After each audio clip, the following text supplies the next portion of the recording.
स्वागत है आप सबका आपके अपने YouTube channel crazy MG tricks में। दोस्तों, आज हम लोग पढ़ेंगे वेद, उनसे जुड़े हुए ब्राह्मण, वेदों के उपवेद, उपवेद के प्रणेता और उनका विवरण। ये सारी जानकारी आपको एक ही वीडियो में मिल जाएगी, तो बने रहिए मेरे साथ वीडियो के अंत तक। अगर आप चैनल पर नए हैं और आपने अभी तक चैनल को सब्सक्राइब नहीं किया है तो प्लीज़ मेरे चैनल को सब्सक्राइब कीजिए। तो आइए शुरू करते हैं। तो पहला वेद है हमारा ऋग्वेद, दूसरा यजुर्वेद, तीसरा सामवेद और अथर्ववेद। इनसे कुछ ब्राह्मण जुड़े हुए हैं, लेकिन उन ब्राह्मणों को जानने से पहले आइए जान लेते हैं कि कौन से वेद में क्या क्या बातें कही गई हैं। तो शुरू करते हैं। तो पहला वेद हमारा ऋग्वेद है। ऋग्वेद में जो उस समय के वैदिक काल में जो भी देवी देवता प्रचलित थे, जैसे कि इंद्र, अग्नि, अरुण, इन सभी के लिए की गई प्रार्थनाओं, उनसे संबंधित श्लोक, इन सभी का संकलन ऋग्वेद में दिया गया है। और ऋग्वेद में 10 मंडल हैं, 1028 श्लोक हैं। ये सारी बातें आप लोग जान रहे होंगे। आगे बढ़ते हैं यजुर्वेद की तरफ। यजुर्वेद में यजु शब्द आया है। यजु शब्द का अर्थ होता है यज्ञ से, और यजुर्वेद में यज्ञ से संबंधित सभी विधियों का उल्लेख मिलता है। यजुर्वेद गद्य और पद्य दोनों तरीके से लिखा हुआ है। आगे बढ़ते हैं सामवेद की तरफ। सामवेद में साम का अर्थ होता है संगीत से। तो ऋग्वेद में जो भी श्लोक या ऋचाएँ लिखी गई हैं, उनको कैसे लयबद्ध किया जाए, कैसे गाया जाए, तो ये सब सामवेद में इसका उल्लेख मिलता है। आगे बढ़ते हैं अथर्ववेद की ओर। अथर्ववेद में जादू टोना, वशीकरण, अंधविश्वास, इन सब बातें में उल्लेख मिलता है। अब आइए बढ़ते हैं ब्राह्मणों की ओर। तो ऋग्वेद से संबंधित जो ब्राह्मण हैं उनका नाम है कौशिकी व ऐत्रेय। यजुर्वेद से संबंधित जो ब्राह्मण हैं उनका नाम है तैतरीय व शतपथ। सामवेद से संबंधित जो ब्राह्मण हैं उनका नाम है पंचविश व जैमिनीय। और अथर्ववेद से संबंधित जो ब्राह्मण हैं उनको गोपत ब्राह्मण कहा जाता है। तो कैसे इनको याद रखा जाए, आइए देखते हैं। तो इसके लिए आप कोई भी ऐसी कहानी बना सकते हैं। तो मेरी कहानी ये है कि कौवे तैस में 5 जामुन गोल कर दिए। फिर से देख लीजिए, कौवे तैस में 5 जामुन गोल कर दिए। तो क्या है कौवे? ये देखिए कौ और ये ए, ये तैस, तय श, तैश, 5 जामुन और ये गोल कर दिए। तो इस तरीके से हम याद रख लेंगे। पहले में कौवे, दूसरे में तैश, तीसरे में 5 जामुन और चौथे में गोल। तो इस तरीके से हमने ये सारी चीज़ें पढ़ ली हैं। आशा करता हूँ कि ये आपको याद रह जाएंगी। दोस्तों, इस ट्रिक का किसी भी वेद या ब्राह्मण से कोई लेना देना नहीं है। ये बस मैंने पहला अक्षर लिया है, इसलिए इस तरीके का बना हुआ दिखाई दे रहा है। ठीक है, आगे बढ़ते हैं उपवेद की ओर। उपवेद 4 उपवेद हैं। तो ऋग्वेद का जो उपवेद है उसको आयुर्वेद कहते हैं। यजुर्वेद का जो उपवेद है उसको धनुर्वेद कहते हैं। सामवेद का जो उपवेद है उसे गंधर्व वेद कहते हैं। और अथर्ववेद का जो उपवेद है उसको शिल्पवेद कहते हैं। तो कैसे याद रखा जाए, आइए देखते हैं। तो ऋग्वेद में मैंने क्या बताया था कि जो भी उस समय के देवी देवता प्रचलित थे उनसे संबंधित सभी प्रार्थनाओं का उल्लेख मिलता था। तो प्रार्थनाएं हम लोग क्यों करते हैं? जिससे कि किसी की आयु बढ़ सके। तो यहाँ पे आयु आ गया, तो ऋग्वेद का कौन सा हो गया उपवेद? आयुर्वेद। आगे बढ़ते हैं, यजुर्वेद का जो उपवेद है वो है धनुर्वेद। कैसे याद रखा जाए? तो ये यजु का अर्थ क्या था? यज्ञ करना। तो यज्ञ क्यों किया जाता था? ताकि कोई धनुर्विद्या में निपुण हो सके। तो ये देखिए कोई धनु शब्द आ गया यहाँ पर, तो ऐसे हम याद रख सकते हैं। तो यजुर्वेद का जो उपवेद है वो क्या हो गया? धनुर्वेद। आगे देखते हैं, सामवेद का जो उपवेद है वो गंधर्व वेद है। कैसे याद रखा जाए? साम का अर्थ होता है संगीत, और संगीत कहाँ बजता है? शादी विवाह में। शादी विवाह देखिए गंधर्व, गंधर्व शब्द आया है। गंधर्व विवाह आपने सुना होगा, जो लव मैरिज जिसको बोलते हैं।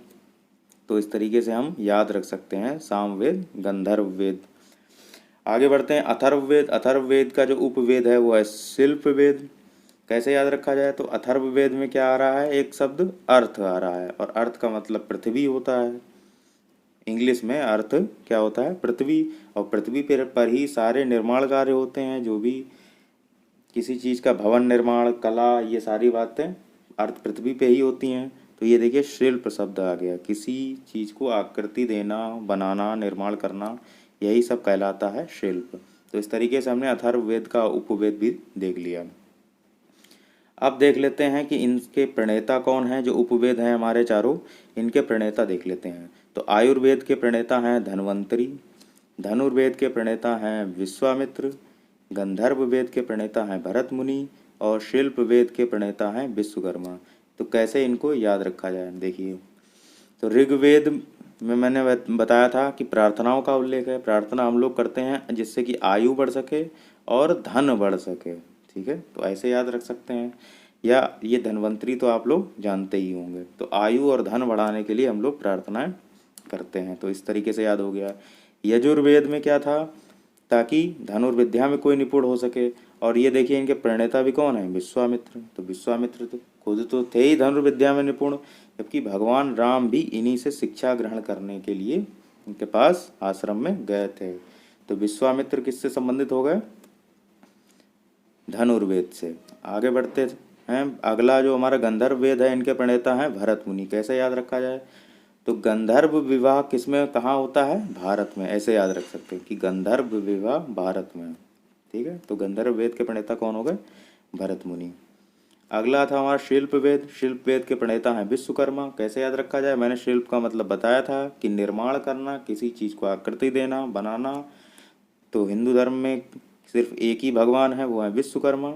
और विश्वकर्मा जो है वो यही सब निर्माण कार्य देखते थे, आप लोग जानते होंगे। तो आसानी से आप इसको ऑप्शन को लगा पाएंगे, शिल्प वेद का संबंध विश्वकर्मा, ठीक। आगे देखते हैं कौन सा उपवेद किस क्षेत्र से संबंधित है, इसके बारे में यहाँ पर विवरण मैंने दिया हुआ है, देखते हैं। तो आयुर्वेद चिकित्सा शास्त्र से संबंधित है, इसमें कोई दिक्कत नहीं है, सभी लोग जानते हैं। धनुर्वेद किससे संबंधित है, युद्ध कला से संबंधित है। कैसे याद रखा जाए, देखिए इसमें धनुष आ रहा है तो इससे युद्ध कला वाला हो गया।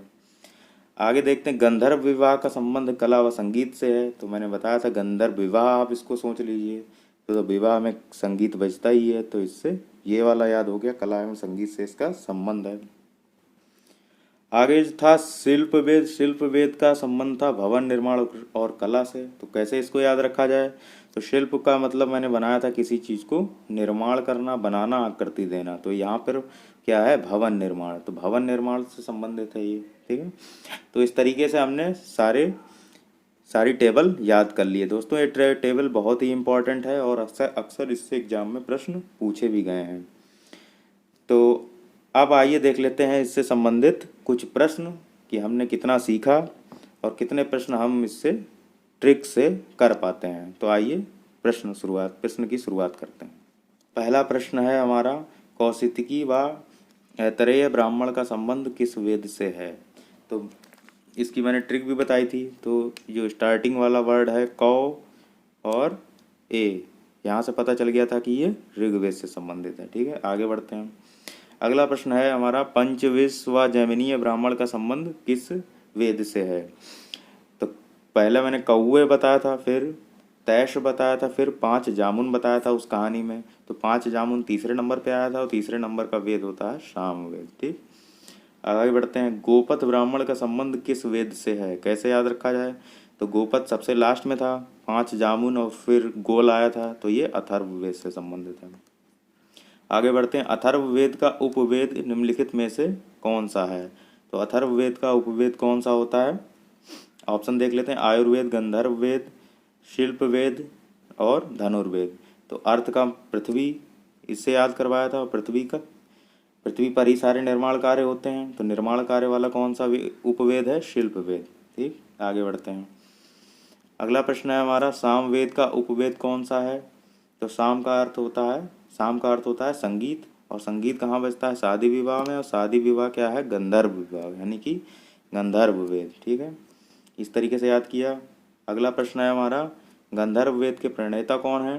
तो शादी विवाह सबसे ज़्यादा कहाँ, भारत में। तो इस तरीके से हमने भरत मुनि लगा दिया और आगे बढ़ गए। और ये सारे प्रश्न हमने कर लिए हैं। उम्मीद करता हूँ ये सभी क्वेश्चन आप आसानी से सॉल्व कर पा रहे होंगे उस ट्रिक के माध्यम से। तो आज के लिए बस इतना ही, मिलते हैं अगले वीडियो में। तब तक अपना ध्यान रखिए, अपने आसपास सफाई रखिए और लॉकडाउन का पालन कीजिए। अगर आपको मेरा वीडियो पसंद आया हो तो चैनल को सब्सक्राइब कीजिए, इसे दोस्तों के साथ शेयर कीजिए और लाइक और कमेंट कीजिए। मिलते हैं अगले वीडियो में, तब तक के लिए bye bye, take care, good night.